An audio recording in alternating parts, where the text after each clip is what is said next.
All right, guys. I want to keep you updated about this. There's a lowering, what I believe. Um,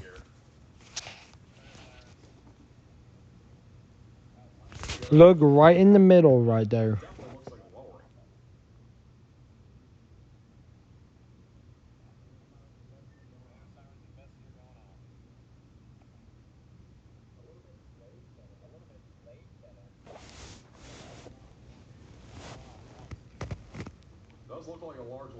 There's a lowering.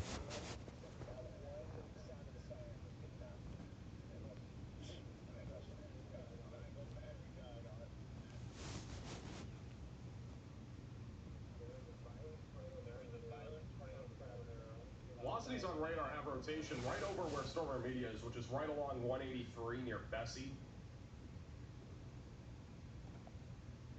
We'll stay on him for now. There's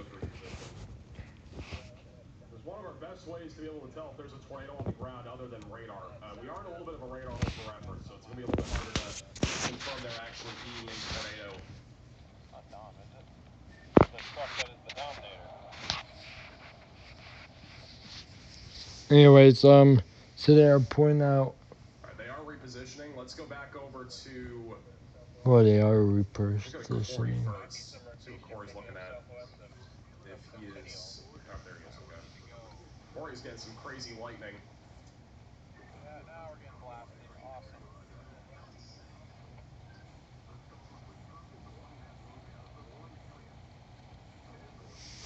What do you think, Corey? You want to try to?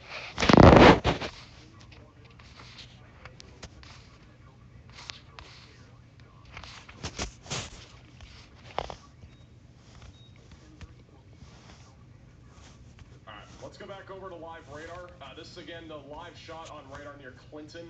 The main concern right now is this storm near just out of Clinton. We had, by the looks of it, at least from what we saw in Storm Media's end, it does appear as if we have a relatively large lowering right now on this storm, and it's currently tracking towards Corn and here in western Oklahoma. It's going to be going towards I-40 as well over the next several minutes. Again, make sure that you're in your safe place right now. But even back over near Weatherford, you want to make sure that tornado action plan is ready to go, as it again is a very dangerous nighttime threat here. Tornadoes are very hard to see at night. We may have a tornado on the ground at any time, so make sure that you are in your safe place if you are in this pink polygon, and be ready if you are back over near Weatherford, as the storm will continue to track to the east-northeast. Back over near Thomas, we are still watching this storm near Thomas. Let's go back over to IRES storm relative velocity. So this is what it looks like right now. Rotation's right over Thomas. It'll be tracking towards Watonga over the next several minutes. Not as much lightning on this storm as we did at least once have, so it's going to be a bit more difficult to tell if we have something on this storm visually. No debris signature on either storm as of right now, but as this continues to move northeast, it will be approaching Watonga, Oklahoma. So have your tornado action plan ready to go if you're in that area. We actually had a 59-mile-per-hour wind gust reported over in Eagle City, Oklahoma, as of about a half an hour ago. So some high winds associated with these storms, which again are severe level criteria when it comes to a severe thunderstorm warning. And then back over in southwest Oklahoma, mainly a damaging wind risk associated with a lot of lightning as well, anywhere from about Childress, Texas, back through New Cordell. Maybe a little bit of rotation trying to develop now near Sentinel. This is a little bit of a storm to watch for now. So, anyways, sorry that I'm being quiet, but So be mindful if you're in those areas. That storm will be something to watch for as that continues to move to the east-northeast. but one of my weather buddies went live after we just got confirmation. Near Bessie as of 8 minutes ago, and that's what Stormer Media had. Definitely a large lowering they had just a few moments ago. And so there's definitely something here. We're going to keep a very close eye on this storm. Definitely is not far away from producing a tornado. And again, in this environment, we have a lot of wind shear, especially between now and about 1 o'clock. I honestly think if we get any sort of crazy tornado risk, at least in Oklahoma, I think it's going to be from now until about 1. Tornado threat will obviously go all the way through tomorrow morning, but definitely have a bit more of an elevated potential over the next hour or two with a more favorable environment, a lot more wind shear, a lot more instability as well right now here in central or western Oklahoma. I mentioned this in my video, by the way, just a few hours ago when we did our afternoon video. Just 1 second.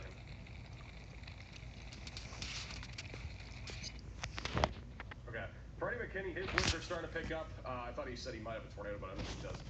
But we mentioned this on our video earlier today. If this storm system came in 6 hours faster than what it is now, we would probably have a substantial tornado outbreak happening in Oklahoma and Texas. The good news is that this has been, delayed quite a bit. The environment was very ripe only a few hours ago if we actually had lifting mechanisms, which we didn't. We didn't have any sort of frontal boundary or any sort of initiation. A lot of dry air aloft, so definitely a very interesting little setup. So what we're looking at is just driver sitting there.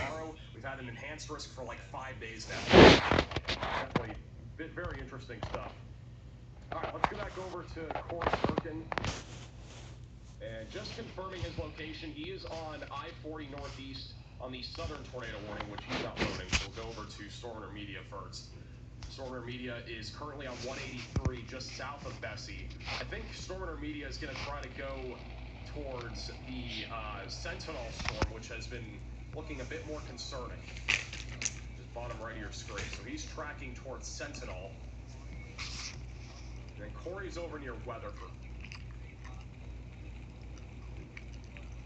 Do you think there'll be tornadoes in the Tulsa metro? I think the tornado risk over in Tulsa is going to be a little bit more than what we're talking about out here in like western Oklahoma, but definitely a possibility during the morning hours tomorrow. Just a low end risk. All right, this is Corey's view back over in Weatherford. So he's right along, or just west of Weatherford. He's right along I-40 right now. Okay, we just lost our other tornado warning. McKinney, Texas, Never mind, it popped up. North Texas, your risk will begin after midnight. You have I wouldn't say long night ahead of you, but you are going to have to make sure that you're staying weather aware and have ways to receive warnings overnight. Thank you, Jesse and Ashley, for becoming members. Thank you, D, for the super chat. And also Sony and Empress. But yeah, I don't. Thank you all for the reoccurring memberships. Thank you. We'll be watching this if it turns different.